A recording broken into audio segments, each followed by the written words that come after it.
Hi, Madison. I see you're feeling really anxious and frustrated today. How are you holding up? I'm just so tired, Mary Beth. I've been here 5 times in the last 2 weeks and nothing has happened. I'm still only 1 centimeter dilated. I'm 50% effaced and the baby's head isn't even engaged. I can't take it anymore. It's hot, I'm uncomfortable, and I just want to meet my baby. Can we induce labor now?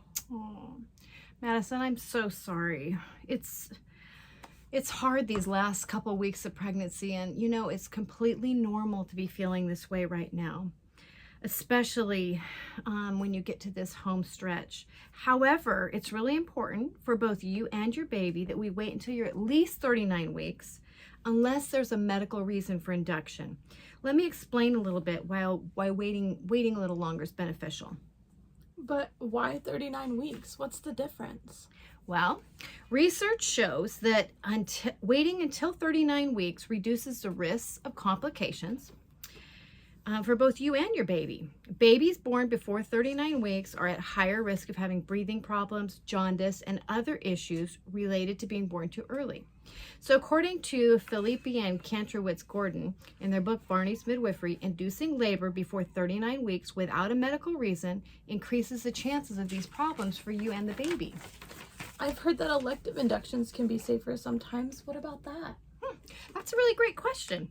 There was a study done that was called the ARRIVE trial, and it found that inducing labor at 39 weeks in some cases can lead to fewer cesarean births and lower chances of the mom developing high blood pressure.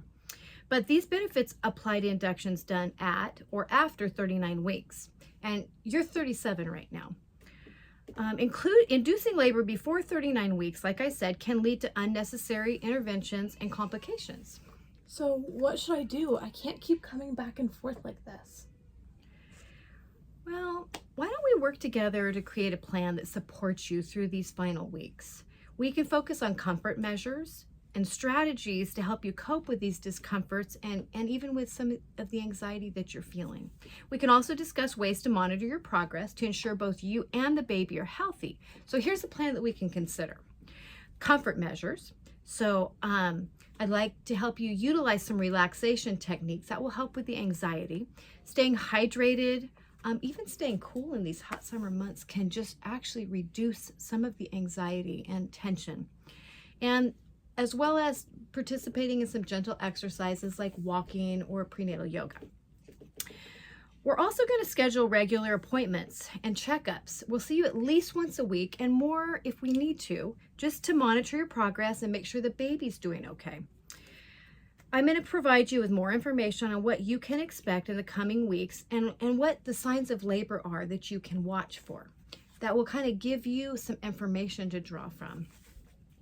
And support. I want to really ensure that you have support at home, whether from family, friends, or a support group. How do you feel about your support system right now? I have a good one. I have my husband at home.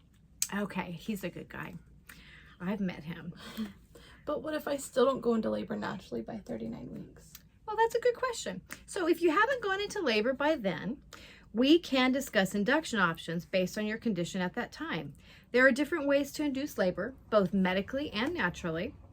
For the medical options, we might use medications like oxytocin to stimulate contractions or use a balloon catheter to help open your cervix.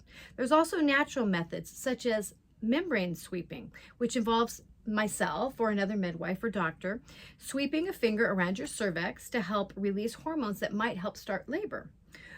There's also certain herbs and also acupuncture. So we've got some things that we can try when you get a little bit closer. So would it be safe to consider induction at that time? Yes, at 39 weeks, it would be safer to consider induction if necessary. So we're going to make sure to review all the risks and benefits and come up with a plan at that time that feels right for you and for the baby. It's important to approach this decision carefully with all the information that you need to feel comfortable and confident. That makes sense. I guess waiting a little longer is best for the baby. Thank you for explaining it to me. You're welcome, Madison. Remember, you're really doing an amazing job. This is the home stretch. You're almost there. These last weeks can be really tough, especially during a hot summer, but soon you're going to be holding your cute little baby and all the waiting will be worth it.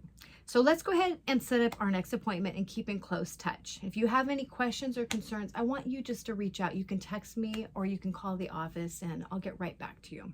Thank you, Mary Beth. I feel better knowing what's best for my baby and having a plan. Madison, I'm here for you every step of the way. And if you have any more questions or concerns, really, seriously, don't hesitate to reach out. We're going to get through this together.